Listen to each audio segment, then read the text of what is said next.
Στο περασμένο Δημοτικό Συμβούλιο του Δήμου της Ιεράς Πόλεως Μεσολογγίου, σε προημερήσιας διάταξης θέμα, ο Δήμαρχος, ο κύριος Νίκος Καραπάνος, εξαπέλυσε βαριές κατηγορίες κατά του πρώην Δημάρχου, κυρίου Παναγιώτη Κατσούλη, για τα εξής. Πρώτον, για επιστολή που έχει λάβει ο Δήμος από το μουσικοσυνθέτη Χρήστο Νικολόπουλο, που αφορούν, όπως υποστηρίζει ο κύριος Νικολόπουλος στην επιστολή του, οφειλές από την πρώην Δημοτική Αρχή στα μέλη της ορχήστρα του, σε εκδήλωση αλληλεγγύης που είχε γίνει στο Μεσολόγγι. Και δεύτερον, για την τέταρτη έκθεση τοπικών προϊόντων που έγινε στα τέλη Αυγούστου στο χώρο που βρίσκεται στο λιμάνι Μεσολογγίου. Φίλες και φίλοι, όπως προείπα στην εισαγωγή και θέλω να το τονίσω ξεκάθαρα σε όλους όσους βρίσκονται εδώ, θα πρέπει να συνειδητοποιήσουμε όλοι ότι οι εντυπώσεις, οι ερωτήσεις και οι αοριστείες είναι κάτι που σαφέστατα έχει δικαίωμα ο καθένας να τις θέτει, να τις καταθέτει και να παίρνει και τις απαντήσεις. Και αυτό θα γίνει, όπως έτσι κι αλλιώς προβλέπεται. Θα ήθελα εδώ να ξεκαθαρίσω ότι πρέπει όλοι να συνειδητοποιήσουμε ότι ο Δήμος της Ιεράς Πόλεως Μεσολογγίου διαπιστώνει, και θα είμαι περιληπτικός, γιατί συνοπτικός θα είμαι σε λίγες μέρες στη συνέντευξη τύπου, όπως προείπα, αλλά την πηγαίνω συνέχεια πίσω, γιατί δυστυχώς,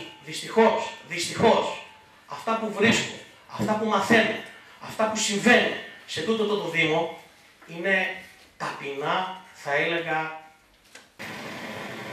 Λέω λοιπόν ότι απέναντι σε τούτη τη Δημοτική Αρχή που έχει την πλειοψηφία σε τούτο το Δημοτικό Συμβούλιο, οποιασδήποτε συμπεριφορές, και την έχω υιοθετήσει τη συμπεριφορά αυτή, γιατί μιλάμε με επώνυμους ανθρώπους, μιλάμε με ανθρώπους οι οποίοι έχουν δώσει δείγματα γραφής, και θα πρέπει μάλλον οι απαντήσεις να είναι γρήγορες και από το άλλο μέρος. Λέω λοιπόν και σας διαβάζω την επιστολή που δυστυχώς έλαβα από τον κύριο Νικολόπουλο προς τον Δήμαρχο της Ιεράς Πόλεως. Τον παρακάλεσα και το έκανε να κοινοποιηθεί στον Πρόεδρο αλλά και σε όλους τους Δημοτικούς Συμβούλους. Αγαπητέ κύριε Δήμαρχε, απευθύνομαι σε εσάς και μέσω ημών στους δημότες του ιστορικού Μεσολογγίου για να σας γνωστοποιήσω την αδικία, την προσβολή, αν όχι και τον υπεγμό, για τον επεγμό που υπέστην εγώ, η μουσική και οι συνεργάτες μου από πρώην εκπροσώπους του Δήμου. Συγκεκριμένα, μου ζητήθηκε από το Δήμο Μεσολογγίου ως διοργανωτή και προσωπικά από το Δήμαρχο κύριο Παναγιώτη Κατσούλη να πραγματοποιήσω συναυλία στο Μεσολόγγι άνευ προσωπικής μου αμοιβής για την ενίσχυση του κοινωνικού παντοπολίου του Δήμου Μεσολογγίου, αλλά με μια αποζημίωση εξόδων των μουσικών και συνεργατών περίπου μουσικών και συνεργατών μου ύψους 2.500 ευρώ. Σημειώνω ότι το ποσό αυτό δεν αντιστοιχεί στις κανονικές αμοιβές τους, αλλά σε έξοδα προετοιμασίας, προβών, αναλώσιμα και αμοιβή ηχολήπτη και φροντιστή. Αποδέχτηκα με χαρά την πρόταση με τη σύμφωνη γνώμη των συνεργατών μου και των μουσικών. Δεχτήκαμε μάλιστα και την μετακίνησή μας με λεωφορείο του Δήμου, προκειμένου ο Δήμος να μην επιβαρυνθεί με πρόσθετα έξοδα μεταφορικών σε λεωφορείο, διότι ή σε δικά μας αυτοκίνητα. Αδιαμαρτύρητα υποστήκαμε την παντελεία καταλληλότητά του για οποιαδήποτε μετακίνηση, πόσο μάλλον για μεγάλο ταξίδι. Υποστήκαμε αδιαμαρτύρητα την αίσθηση ανασφάλειας που μας δημιουργούσε, την αφόρητη ζέστη, την έλλειψη κλιματισμού, χάρη του σκοπού και της δέσμευσης που αναλάβαμε έναντι του Δήμου και του κοινού. Φτάσαμε στο Μεσολόγγι και συναντήσαμε τον Δήμαρχο στο μεσημεριανό τραπέζι. Εκεί με πληροφόρησε, παρουσία μαρτύρων, ότι τα συμφωνηθέντα χρήματα, 2.500 ευρώ, θα μας τα έδινε το βράδυ στο γεύμα που θα μας έκανε μετά τη συναυλία. Έτσι πραγματοποιήσαμε κατά τρόπο άψογο από την πλευρά μας στο δημοτικό στάδιο τη συναυλία. Αυτό δηλαδή που από την πλευρά μας είχαμε συμφωνήσει. Παρουσία μάλιστα του Δημάρχου, ο οποίος μπροστά στο κοινό και δια μικροφώνου μας συνεχάρει θερμά. Το βράδυ προσήλθε στον χώρο του βραδινού γεύματος, αλλά προσποιούμενος, όπως μάλλον αποδεικνύεται, τηλεφωνική κλήση στο κινητό του, απομακρύνθηκε από το τραπέζι και δεν γύρισε ποτέ. Ούτε απάντησε σε καμία τηλεφωνική μας κλήση. Ούτε χρήματα έδωσε στους μουσικούς συνεργάτες μου, ούτε καμία εξήγηση. Έστειλε κάποιον εκπρόσωπό του, ο οποίος μας πληροφόρησε εκ μέρους του Δημάρχου ότι ο Δήμαρχος ή ο ίδιος ως απεσταλμένος του Δημάρχου θα έφερε την επόμενη στις 8 το πρωί την ημέρα της αναχώρησης στο ξενοδοχείο τα χρήματα. Για να δώσω λύση στην κωμικοτραγική κατάσταση, είπα στους συνεργάτες μου που τους περίμεναν η οικογένειά σου στην Αθήνα ότι φεύγουμε από τον τόπο του εγκλήματος. Γιατί μάταια περιμέναμε ως τις 12 το μεσημέρι. Μάταια καλούσαμε στα τηλέφωνα και τους δύο. Τίποτα. Θέλω να είμαι απόλυτα ειλικρινής. Αυτό το email έχει έρθει εδώ και αρκετές μέρες, 15 μέρες σε μένα. Το ζήτησα όμως από τον κύριο Νικολόπουλο, παρότι αποδεικνυόταν και εγγράφος. Γιατί όπως καταλαβαίνετε, θα ζητηθεί για τα πρακτικά, κύριε. Βεβαίως, είναι έτσι κι αλλιώς προς τον Πρόεδρο και όλους τους δημοτικούς συμβούλους. Όλους σας. Παρακαλώ. Και μια φωτοτυπία για μένα γιατί δεν το κράτησα. Παίρνοντας λοιπόν σοβαρά υπόψη η Νέα Δημοτική Αρχή Μεσολογγίου όλα τα παραπάνω, ο κύριος Καραπάνος ζήτησε ως ελαχίστη τιμή, αν έχουν συμβεί όλα αυτά, την παραίτηση του κυρίου Κατσούλη από τη θέση του Δημοτικού Συμβούλου. Ζητώ ως ελάχιστη τιμή, εάν έχει συμβεί, για το Δήμο της Ιεράς Πόλης Μεσολογγίου, για τους δημότες αυτής της πόλης, που τελευταία συνέχεια μόνο κακά έχουμε να ακούσουμε, την παραίτηση του πρώην Δημάρχου Μεσολογγίου από το αξίωμα του Δημοτικού Συμβούλου της πόλης. Ως ελάχιστη, εάν υπάρχει ακόμη, ευθυξία, πολιτική ευθυξία απέναντι σε αυτούς. Βέβαια, στο θέμα αυτό έχει το λόγο και η άλλη πλευρά, δηλαδή ο πρώην Δήμαρχος Μεσολογγίου, ο κύριος Παναγιώτης Κατσούλης, ο οποίος σχολίασε τις συνέργειες αυτές απαράδεκτες, αφού, όπως υποστηρίζει, υπάρχουν αποδεικτικά στοιχεία που διαψεύδουν τις παραπάνω κατηγορίες. Νομίζετε, κύριε Δήμαρχε, τονίζει ο κύριος Κατσούλης, ότι βρήκατε με ανύπαρκτα πράγματα έναν εύσχυμο τρόπο να παραιτηθώ. Ενώ συνεχίζει στο λόγο του, πρέπει να υπερασπιζόμαστε με πολιτικό πολιτισμό την αξιοπρέπεια του καθενός. Είπατε, κύριε Δήμαρχε, να μην δημιουργούμε εντυπώσεις. Αλλά δυστυχώς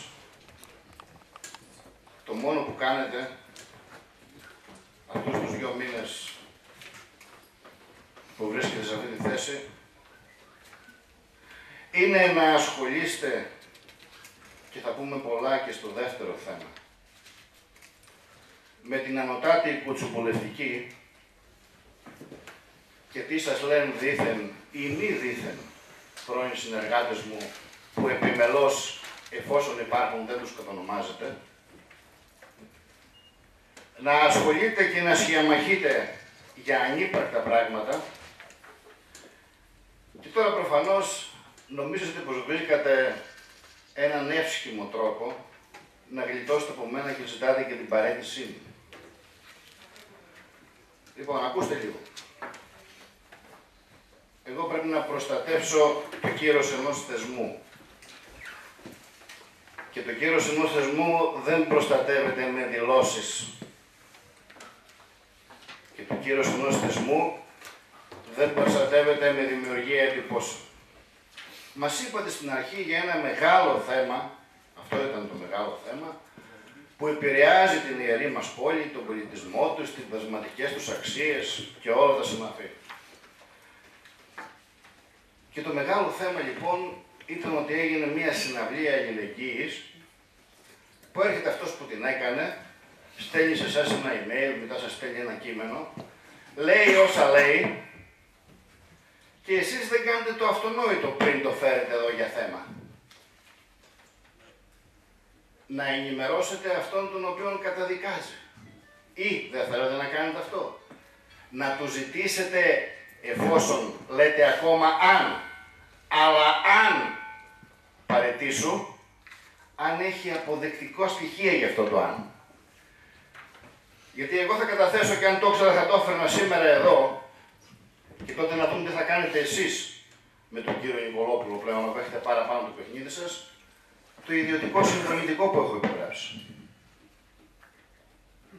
Γιατί κανέναν δεν φέρνω εδώ χωρίς να είμαι καλυμμένος, επειδή έχουν δει πολλά τα μάτια μου, εύκολα έρχονται και μετά χωρίς συμφωνητικά, εκβιαστικά οι μη ζητάνε ό,τι τους κατέβει στο κεφάλι. Σε αυτό λοιπόν το ιδιωτικό συμφωνητικό, γι' αυτό σας είπα ότι κακώς κάνατε και δεν ζητήσατε αποδεικτικά στοιχεία, αλλά ήθελατε να δημιουργήσετε εντυπώσεις και να μιλήσετε περί παραιτήσεων, που έχω υπογράψει με τον εν λόγω κύριο και τον ατζέντη του, αναφέρεται ότι η μηδαμινή είναι η απολαβή τους, γιατί είναι συναυλία αλληλεγγύης, και η υποχρέωσή μου είναι, του Δήμου δηλαδή, να πληρώσω όπως και πλήρωσα τα ηχητικά. Με τα έσοδα λοιπόν από αυτή τη συναυλία πληρώθηκαν τα ηχητικά που έφερε ο Δήμος, το λιγότερο δυνατόν κόστος και φυσικά χωρίς να επιβαρυνθεί ο Δήμος πληρώθηκαν τα υπόλοιπα, τα τραπέζια, εδώ που μείνανε, που κοιμηθήκανε και πάει λέγοντας. Κατόπιν δεν ξέρω για ποιους λόγους, ο ατζέντης του καταρχάς άρχισε να μου ζητάει χρήματα. Προφανώς θεώρησε ότι πήγε καλά η συναυλία και μπορεί να βγάλουμε και τίποτα στο μαύρο. Επειδή δεν υπήρχε ούτε μαύρο ούτε άσπρο, αλλά ιδιωτικό συμφωνητικό, φυσικά και δεν πρόκειται να πάρουν χρήματα και κακώς λέτε και ζητάτε από το σώμα να πληρώσει ο Δήμος κάτι, το συμφωνητικό, το ιδιωτικό που έχουμε υπογράψει είναι 0. Τώρα λοιπόν σας προκαλώ εγώ. Φυσικά εγώ δεν ζητήσω την παραίτησή σας. Δεν ζητάμε παραιτήσεις σε αυτό το όργανο καμιανού για καταγγελίες που γίνονται από πολίτες. Σε αυτό το όργανο, πρώτα και πάνω απ' όλα, και το είχαμε καταφέρει στο προηγούμενο Δημοτικό Συμβούλιο, είναι να υπερασπιζόμαστε με πολιτικό πολιτισμό την αξιοπρέπεια και την ετοιμότητα του κάθε μιανού. Και όχι πριν και πάνω απ' όλα να πετάμε αυτό που θέλουμε να πετάμε για εντυπώσεις, να δεχόμαστε από εκείνους που δεν ξέρουν αν καταλαβαίνουν τι κάνουν τα χειροκροτήματά τους και στο τέλος να ανακρούσετε πρίμνα. Γιατί εγώ θα σας ζητήσω τώρα, φέρνοντας το ιδιωτικό συμφωνητικό, εσείς ως Καραπάνος και Δήμαρχος, να καταθέσετε μήνυση κατά του κ. Νικολόπουλου. Για ψευδή στοιχεία, διότι διαφορετικά θα καταθέσω εγώ εναντίον του ιδίου και εναντίον εσάς που εσφενηθήκατε αυτά τα πράγματα εδώ πέρα μέσα.